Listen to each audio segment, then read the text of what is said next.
வணக்கம். Doctor Sugavanam, Salem London ortho ஹாஸ்பிட்டல்லேருந்து பேசுகிறேங்க. நாங்கள் நான் லண்டனில் இருந்துட்டு கோயம்புத்தூர்ல இருந்துட்டு சேலம் வந்து 16 வருஷம் ஆகுது. வருஷத்துக்கு ஒரு 3 கேம்ப் 4 கேம்ப் நாங்கள் பண்ணிகிட்ருக்குறோம்.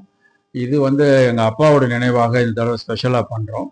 இதில் மெயினாக மூட்டு வலி இல்லாதவங்களே இல்லைன்னு சொல்லலாம். அந்த அளவுக்கு அதிகமாகிட்டு இருக்கு. நாமளும் 4 இடத்துக்கு போகிறோம் வரோம்.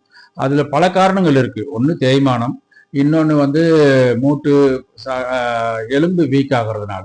நம்ம கால்சியம் சாப்பிட்றோம், பட் அது போய் எலும்புல சேர்ந்து ஸ்ட்ராங் ஆச்சுன்னா தான் அதனுடைய உறுதியாக இருக்கும். இல்லைன்னா எலும்பு வலிமை கம்மியாயிருது. ஓகே, ஆஸ்டியோபோரோசிஸ்ன்னு சொல்கிறோம். இந்த கண்டிஷனால மூட்டுகள் வளைய ஆரம்பிக்குது, முதுகு வலி வருது.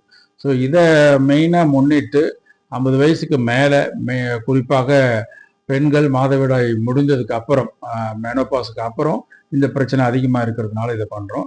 இதில் எக்ஸ்ரே, எம்ஆர்ஐ, வழக்கமான சிடி ஸ்கேன் இதெல்லாம் வந்து இன்னைக்கு சனிக்கிழமை, நாளைக்கு ஞாயிற்றுக்கிழமை 2 நாள் பண்ணுறோம்.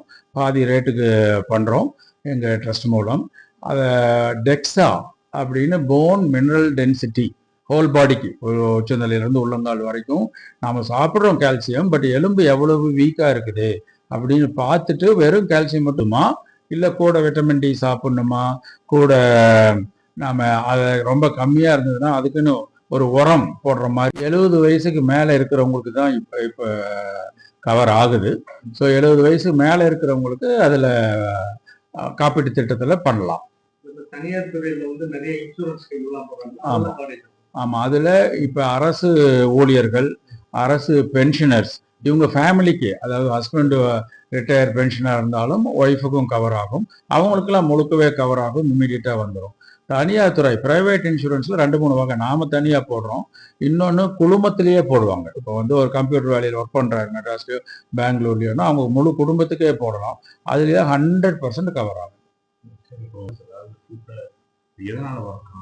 மூட்டு வலி காரணத்துக்கு மெயின் காரணம் வெயிட்டு, எக்ஸசைஸ் செய்யாமல் இருக்கிறது தான். பல பேர் நினைக்கிறாங்க நான் நடந்தா தேஞ்சு போயிடும். அப்படி கிடையாது. வெயிட் அதிகமாக இருக்கிறதுனால தான், அண்டு நடக்காமையே வீட்டோட இருக்கிறது தான். இதுக்கு நம்ம சில ஜெனட்டிக்காக சில காரணங்கள், எப்படி முடி நரைக்குதோ இது பண்ணி சில பேர்த்துக்கு எப்படி என்ன பண்ணாலும் மூட்டு வலி வந்துடும். அது ஒரு 10-20% தான். மீதி 70-80% வெயிட்னாலையும் எக்ஸசைஸ் இல்லாததுனாலையும் வர்றது தான். 50 வயசுக்கு அப்புறம் 2 வேளை தான் சாப்பிடணும். ஓகே, நைட்டு 7 மணிக்கு அப்புறம் சாப்பிட்றத முழுக்க தவிர்த்துக்கணும். 3 இட்லிக்கு 4 இட்லிக்கெல்லாம் பெரிய வித்தியாசம் கிடையாது. ஸ்நாக்ஸில் தான், காஃபியில் தான், சிப்ஸில் தான், முறுக்கில் தான். நீங்கள் சாமியை நினச்சிக்கிட்டு இருக்கலாம், நாள் கிழமை பார்த்துக்கிட்டு இருந்துக்குங்க. பட் ஒரு வாரத்தில் 7 நாளில் 15 வேளைக்கு மேலே சாப்பிட்டா வெயிட் வந்துடும்.